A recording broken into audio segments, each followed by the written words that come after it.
Hey, party people. Alright, so today I got a message from Rohaa Langenhof. Let me read what she sent me. And, yeah, I'll show you a quick video after this. The Dutch town, Nassau, is perhaps one of the strangest towns in Europe. We know there's been many Mandela effect geography changes, but this is definitely one of the quirkiest ones I've seen. I grew up in the Netherlands, as did several of my students. And all I have ever heard of this town was that a town by that name existed. Nothing special. Now, it apparently has a huge amount of enclaves of Belgium. There are literally nation borders running straight through the town, splitting houses apart. And there's whole chunks that are Belgium-owned, right smack in Dutch territory. On maps of the country, there's a tiny little gap where this town is. A week ago, it was just a regular town. This is what she reports. And I'm going to show you the video that came out a while back. What's really interesting is that this is the Dutch. And I have a subscriber. I'm going to shout her out. Her name is Cat Walker. And Miss Cat Walker is a beautiful Dutch woman. Most would look at her name and think, oh, her name must be Catherine Walker. And when she told me she was Dutch, I automatically knew something was up with her. Just something about her. I had this feeling. So I asked her, I was like, okay, Miss Walker, now are you really Catherine Walker? Or are you actually a cat walker? She wrote me back. She said, Dan, you are the first person who was clever to figure out my name. I do walk my cats. And I thought, aha, I knew it. Because you know why I knew it? Because you're Dutch. And the Dutch are quirky. I've had a few Dutch friends, actually. Surprisingly enough, and they're very quirky people. God bless them. God bless them. But this just proves how quirky the Dutch are. Now, whether you believe this is a Mandela effect or not, well, that's a different story. But you'll see that this is the strangest little town in Europe that you've ever seen. And yeah, I think you're going to enjoy this presentation. Thank you, Rohaa, for this submission. I thought this was a really great video. And yeah, who knows? Who knows what's going on? But I've personally never heard of anything like this. This is definitely new to me. I personally am not saying it's a Mandela effect, but it's nice to get some boots on the ground who have been in the area and have never heard of this. So I think this is an interesting find. Anyway, let's go ahead and get this started. I'll talk to you later. Bye. This is Europe. These are Belgium and the Netherlands. This is the international border between them, and this is the area known as Barl, which consists of the Dutch municipality, Barl-Nassau, and 4 separate pieces of land that make up the Belgian municipality, Barl-Hertog. Simple, right? Well, not quite. You see, this isn't really what the international border looks like.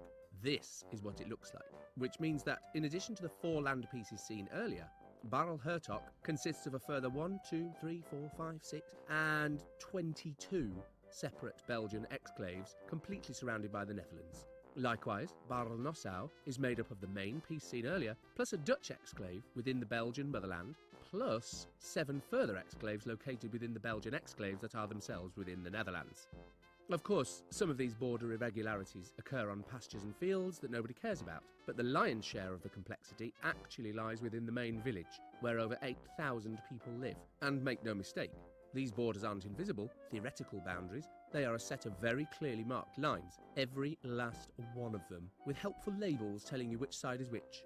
And the borders pass indiscriminately through just about anything, including roads and buildings, so next-door neighbours might reside in different kingdoms, retail stores, so the checkout queue might feel like border control, car parks, so drivers can double park in epic fashion, restaurants, so couples sitting across the table might be sitting in different countries, and sometimes even through residential houses, so one might be resting on a couch in Belgium while watching television in the Netherlands.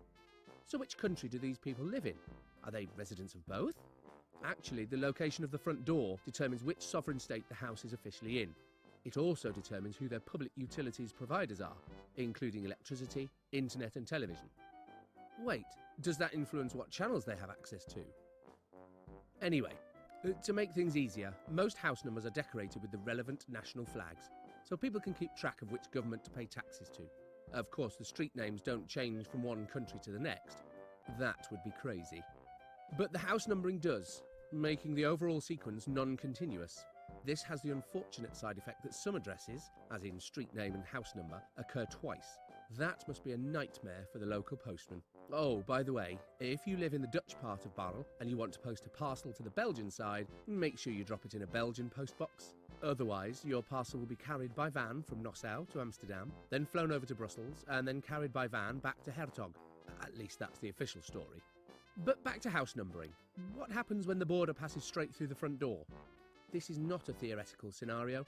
There really is a house with the front door on the border. The solution? 2 house numbers resulting in 2 addresses in 2 countries. It even has 2 doorbells. Okay, so obviously all of this border fiasco is purely theoretical, right? Nope. Barrel Hertog and Barrel Nassau really are 2 separate municipalities.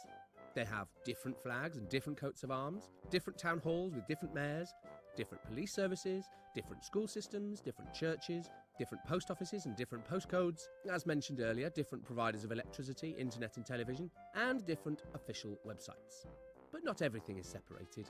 There's a single joint cultural centre and joint library, with 2 official entrances in different countries and 2 addresses and 2 phone numbers. But even stranger, the local authorities operate according to 2 different sets of national law. For example, the 2009 European Parliament elections had the townspeople voting in separate ballots on different dates. The Dutch could choose not to go, but for Belgians, voting was compulsory. Other legislation differences include tax rates and Sunday shopping laws. Occasionally, this has prompted store owners to jump countries by moving their front door by a few feet. Thanks to EU harmonisation of law, many legislation differences have disappeared, but not all. For instance, Belgians are allowed to build a house less than 300 metres from a pig farm, which is illegal in the Netherlands. Also, residents of Barrel sometimes buy fireworks in Belgium and smuggle them into the Netherlands, where purchasing fireworks is only legal 3 days per year. If you think that's dodgy, just wait. In the early 1990s, a bank was suspected of money laundering, but the authorities couldn't search the vault. Why? Well, the Dutch police couldn't get into the vault since, even though the bank's entrance was in the Netherlands, the vault was in Belgium. Meanwhile, the Belgian police couldn't go through the entrance because it was in the Netherlands. In the end, the 2 police forces worked together to overcome the jurisdiction dilemma. But how did we end up with such a crazy border system? Well, in medieval times, Belgium and the Netherlands operated under the feudal system. The various dukes and lords exchanged lands all the time, sometimes by way of business, sometimes by way of gambling. But when the 2 countries signed the Treaty of Maastricht in 1843, most of these border irregularities were streamlined, except for Barrel, where they decided that, nope, this gloriously complicated border must be preserved. Still, the official state border remained vague until the late 1970s, when a special commission was established to precisely determine it, a job that took a mere 15 years to complete. So living in Barrel sounds like a nightmare at first, but it's actually not. In addition to law harmonisation, the 2 countries are both in the Schengen area, so residents can cross the border freely. There's no language barrier, since the official language in northern Belgium is Dutch, and both countries use the euro. What's more, the border irregularities are a tourist attraction, and the residents of Barrel are very proud of their quirky town. This is probably why all attempts to dismantle the enclaves have failed. The most recent such motion was voted against by both the Dutch and the Belgian parliaments, who decided that, nope, this gloriously complicated border must be preserved.